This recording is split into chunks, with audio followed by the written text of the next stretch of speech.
Hello guys, welcome back to our channel, Coins TV po. At eto nga guys, ipapakita ko sa inyo yung ating binubuo na 5 piso na BSP series. At dyan lang kayo guys, sasabihin ko rin kung ano na lang yung ating pilit na hinahunt sa ating coin hunting upang makumpleto natin tong 5 piso na to na BSP. At kung meron kayo ng kulang dito sa ating binubuo na to, so alam nyo na ang gagawin guys. Coins TV po ang ating FB page, so message lang at mag-usap po tayo kung meron po kayo. At eto nga guys, ang ating 5 piso na BSP. So bago tayo magsimula guys, maraming salamat sa aking mga subscriber po. Maraming salamat po sa inyong lahat guys, lalong lalo na po doon sa nag-share ng ating video at sa mga nagla-like po ng ating video. Maraming salamat po sa inyong lahat guys, malaking tulong po yan sa ating channel. At sa mga bago po sa ating channel, welcome po dito sa Coins TV. Gumagawa po tayo guys ng coin hunting at coin update sa mga nahunt natin at sa mga hawak na nating barya. At yung mga yung bell button po guys, huwag nyong kakalimutan pag nag-subscribe po kayo para po updated po kayo sa mga susunod pa nating coin hunting at coin update na rin sa mga hawak nating coins. So eto nga guys, ang ating 5 piso, ipapakita ko lahat sa inyo to. Ang 1995, so meron na tayo nyan guys, 1995, at ito ang 1996 na may mint mark. So mas maganda kung yung 1996 ay walang mint mark, pero so far guys, yung walang mint mark, wala pa ring record sa numista yon. Ang naka-record sa numista ay yung may mint mark na 7%, at ito nga yun, die 1 na 1996. Okay, sunod natin 1997, at itong hawak natin ay walang mint mark. So papalitan natin to pag nakakita tayo ng ganito kaganda na may mint mark. Pero alam ko meron na kung nahunt nun guys, hindi ko lang mahagilap. Halo-halo rin kasi minsan yung ating coins. May nahunt na tayo noon 1997 na napakaganda ng kondisyon. Almost uncirculated or uncirculated yung ating nakuha na yon. So 1997, dalawang klase po ito. May mint mark at walang mint mark. So parehas lang common guys. So mas maliit lang yung frequency ng may mint mark dito sa wala. Ito po kasi ay 37% to. So napakalaki. Sunod natin 1998. So itong 1998 din, ang hinahunt natin dito ay yung may mint mark. So ito pong hawak natin, walang mint mark to guys. Ang hinahunt pa rin natin dito yung may mint mark. So yun po yung maliit. Sa very fine condition guys, yung 1998 na may mint mark, 240 na.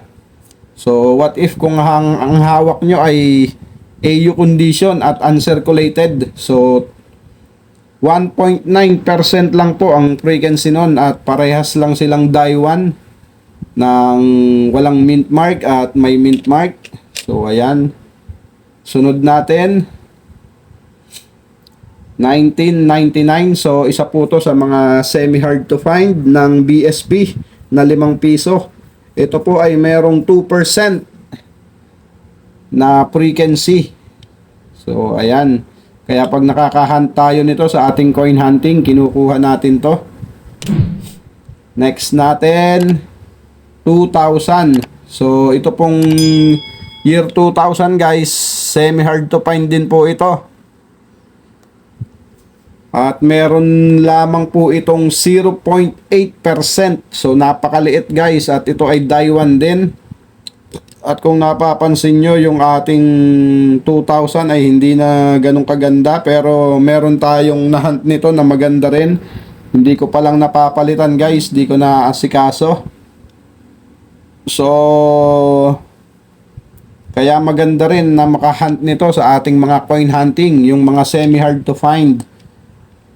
So sa mga susunod na panahon guys, maniwala kayo sa akin, yung mga semi hard to find na to, ito ang magiging hard to find, at yung mga hard to find magiging ano na yon, rare na yon sa mga susunod pa ng mahabang panahon. Okay, itong 2001 ang ating next. At ito ay common lang, isa lang ang variation nito. At meron itong frequency sa numista na 19%. So, ayan. Next natin, itong year 2002. At nakita nyo, medyo maganda ang ating 2002. Ang 2002 ay meron lang din pong isang variation. At katulad po ng 2001, ito ay common. Die 1. Meron po itong 11% na frequency sa numista. Okay, sunod natin, year 2003. So, ang 2003 guys, meron lang din isang variation. At ito ay die 1 din. At meron po itong frequency sa numista na 19%. So, medyo malaki. Okay, sunod natin, year 2004. Ang 2004 guys, meron lang din isang variation. At ito ay die 1. Meron po itong record sa numista na 8%. So medyo malaki rin. Kaya ito ay common lang din guys sa ating coin hunting. Ang dami rin natin nakikita niyan. At ang susunod natin ay ang year 2005 na napakaganda talaga. Marami tayo nito guys na napakaganda ng kondisyon. Meron yatang 4 na piraso. Nakahunt pa tayo nito, year 2005. Napakaganda talaga, parang uncirculated. So, ayan. At syempre, ang susunod sa 2005, 2006 guys, wala tayo. So, ayan yung ating pinipilit na makita sa ating coin hunting. At kung meron kayo nyan guys, alam nyo na po ang gagawin. Coins TV po ang ating FB page. So, message lang kayo guys at mag-usap tayo. Ito na lang po ang kailangan ko sa 5 piso na BSP. So, iyan po ang kulang. Dahil ang year 2007 po at year 2008, wala pong record sa numista. Pero meron po akong mga nakikita nun, napapanood ko. Altered lang siguro yun guys. Baka ginawa lang din ng mga malilikot na imahinasyon. Imahinasyon. At syempre, ang susunod natin, ano ba to? 2009. So, mula sa 2006, so talon agad sa 2009 kasi nga walang record sa numista yung 7 and 8. Ang 2009 guys, ito ang maraming variation to. 4 na variation ang meron nito sa numista. So, ang hawak natin, ito yung common. Hindi ko pa napapalitan guys. So, nakahunt na rin tayo nito ng reverse 4. Kompleto na tayo sa ano nito, sa variation ng 2009. Ang common po na 2009 ay merong 8% na frequency at yung hard to find dito ay yung reverse 4 na 0.7%. Reverse 4 yun guys, ito ay yung common. So papalitan natin to kapag atin ang naasikaso. Sunod natin 2010. So ang 2010 guys, meron lang isang variation at ito medyo madalang din to sa ating coin hunting. 2010. At ito ay papalitan din natin dahil may nahunt tayo na maganda ang kondisyon.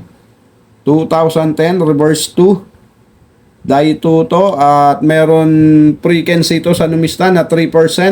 So medyo mababa kaya pag nakakita tayo ng maganda ang kondisyon, kinukuha natin. Okay, next natin 2011. So on 2011 guys, merong dalawang variation. Isang die 2 at isang die 3. So itong hawak natin na to ay die 2. Mas maliit yung frequency ng die 3 guys. Hindi ko na makita Ang die 3 po ay merong 0.7% na frequency. Kaya medyo mababa guys. Yun ang magandang i-collect natin pag magtatabi tayo ng year 2011. So ang next natin ay year 2012. Ang year 2012 guys ay meron din dalawang variation. Ang common ay die 2 at ang common, halos common lang din guys yung reverse 3 kasi 6%. Pero mas magandang i-collect yung reverse 3 na 2012. So, ayan. 11% yung die 2 at yung die 3 ay 6%. So, sunod natin, year 2013. At ito, meron din tayo nito na maganda. Pero ito, napakaganda na nito guys. Itong hawak natin na to. Ang year 2013 guys ay common lang din at meron lang isang variation. Ang frequency po niya sa Numista ay 13%. Ito ay die 3. Okay, next natin. 2014. At itong 2014 ay maganda rin ang kondisyon na hawak natin. At meron pa tayong mga spare niyan na magaganda rin. Ang year 2014 guys ay meron lang din isang variation sa Numista. At may frequency po siya na 9%. Ayan, pero common lang din to guys. Ito ay die 3. 2014. So, okay. Ang next natin ay 2015. Ang 2015 guys, meron dalawang klase to.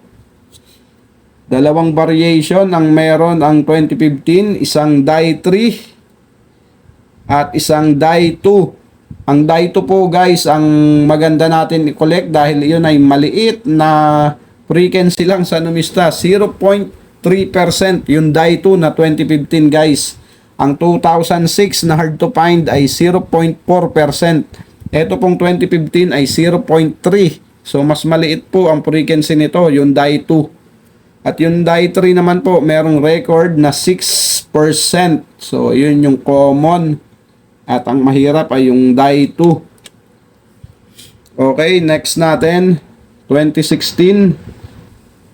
Ang 2016 natin, laging hindi kagandahan. Pero alam ko meron tayong maganda ang kondisyon nito. Hindi ko palang napapalitan. Ang year 2016 guys ay low mintage din. Kaya kapag nakakahunt tayo nito sa coin hunting, kung napapansin nyo, itinatabi ko po. Ito ay may record lang sa Numista na 2%. At ito ay die 3. So ayan, maliit kasi yung kanyang frequency. Kaya ating kinukuha yan.